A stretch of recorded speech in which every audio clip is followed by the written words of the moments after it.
છેલ્લા કેટલાય સમયથી જે કાયમી શિક્ષક ભરતીની જે માંગણી છે એ યથાવત છે અને જે ટેટ ટાટ પાસ ઉમેદવારો છે તે પોતાની માંગણી અને પોતાની લાગણી સરકાર સમક્ષ વ્યક્ત કરતા આવ્યા છે, પરંતુ આવતીકાલ એટલે કે 18/6 ના રોજ મંગળવારના દિવસે જે ટેટ ટાટ પાસ ઉમેદવારો છે એ પોતાની માંગણી અને પોતાની લાગણી અને પોતાનો અવાજ બુલંદ કરવા માટે આવતીકાલે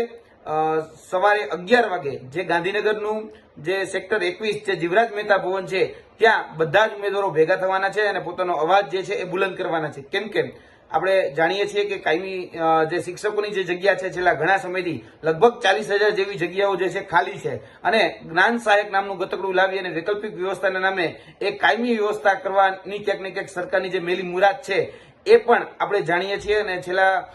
સમયોમાં જે પણ કહી શકાય પ્રતિષ્ઠિત માધ્યમોમાં જે શિક્ષણ મંત્રી છે એ પોતાની વાત રજૂ કરતા હતા અને એવું કહેતા હતા કે 15 જૂનની આસપાસ અમે દરેક વખતે શિક્ષકોની ભરતી કરીએ છીએ, તો 15 જૂન પણ જતી રહી છે, હજી સુધી કોઈ પણ કાયમી શિક્ષકોની ભરતીની રજૂઆત કે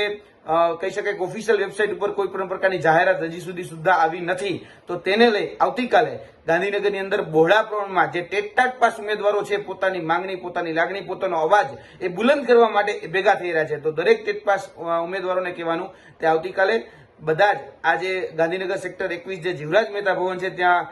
હાજર રહી અને પોતાની જે માંગણી છે, પોતાની જે લાગણી છે એ વ્યક્ત કરીએ। જય હિન્દ, જય ભારત।